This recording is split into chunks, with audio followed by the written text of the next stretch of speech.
Hey, everybody, this is Jonathan Ogden, and you're listening to the What's Bruin Show. Hey, Bruin fans, this is David Singleton, and you're listening to the Once Bruin Show. Go Bruins. Hey, this is Wayne Cook, and you're listening to What's Bruin Show. Hey, guys, it's Chris Johnson, UCLA national champion. I need y'all to listen to the What's Bruin Show. These dudes are off the hook. This is Maurice Jones-Drew, and you're listening to the What's Bruin Show.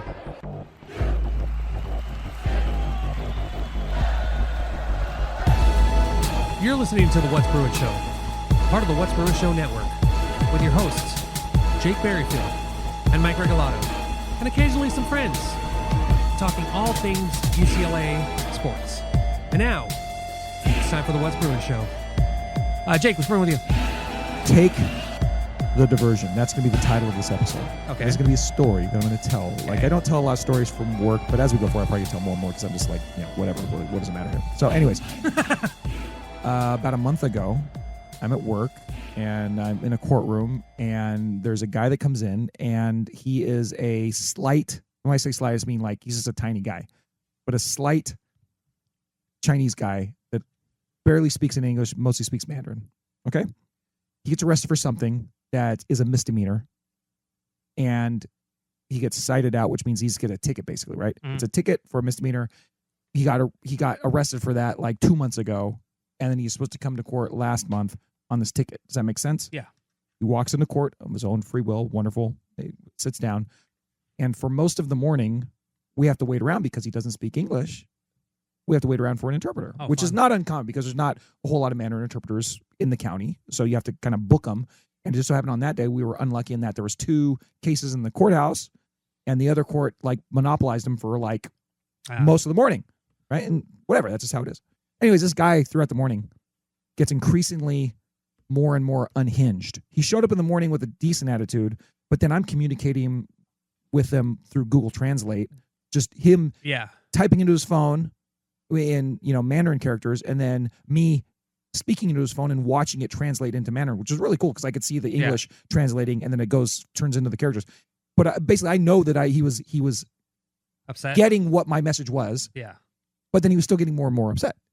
And he went from being acting semi-normally to acting like kind of sort of really unhinged, very impatient, but borderline unhinged. Can I ask, can you say what was his crime?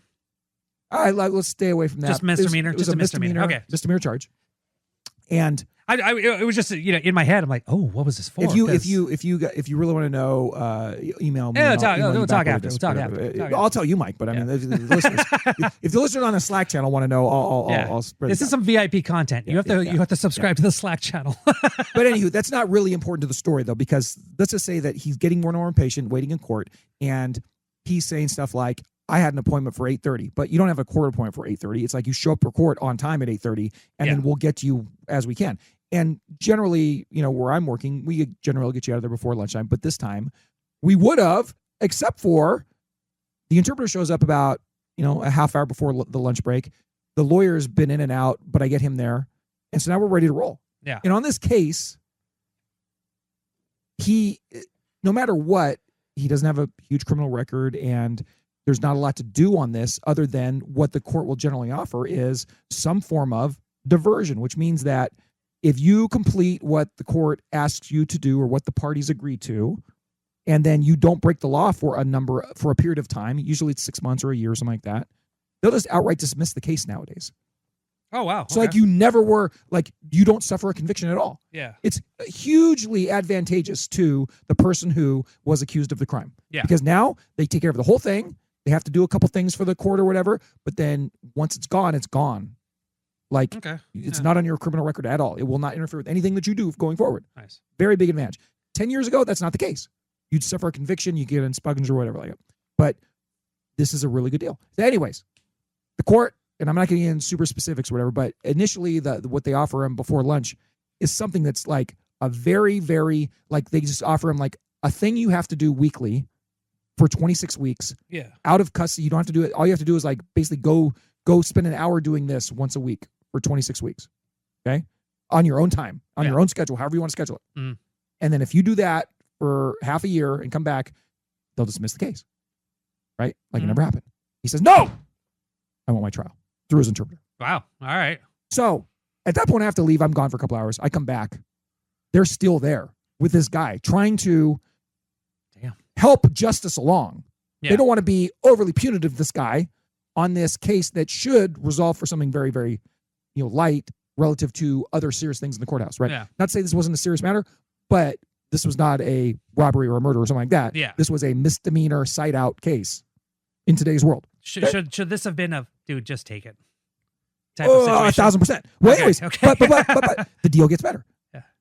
3 hours later, I walk in and they're just trying to have him say, look, if you just agree not to break the law for 6 months, we'll give you this diversion case. Just don't get in trouble again for 6 months. And then you're all good, bro. Yeah. Like just you're good. It'll be dismissed. No, I want my trial. Damn. All right. So. Dude then says, or the judge, the judge is like, okay, well, I can give you a trial in a couple weeks, but you're going to have to complete this once a week. You got to spend an hour doing this once a week until your trial if you want to be out on your own. Recognizance, right?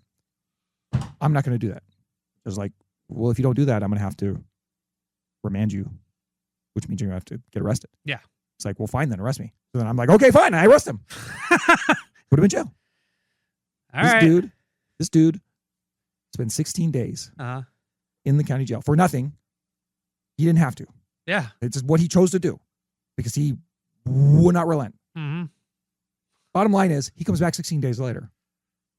And the court is like, well, look, I mean, you already served 16 days on this thing where you didn't have to serve any time on it. So all you have to do is say yes to diversion and we're going to dismiss the case right now. It's just done. End of story. Guess what he does? He's in a much better mood now, by the way. It's like, yes, please. Yes. Okay. Please, I was please. like, did he Finally, reason brains. The long point of the story I'm getting to, Mike. Yeah. We let the guy out then. He gets released. But the problem is that when we arrest him initially, you get sent downtown. Yeah. Booked down there. All your property's down there. This guy wanted to get released where we were, 45 minutes away from downtown. Uh-oh. But he's got nothing. He's got a piece of paper that says a receipt from the county jail to get his stuff back. His phone, his wallet, his money, his clothes. We let him go out of our back door in a paper suit.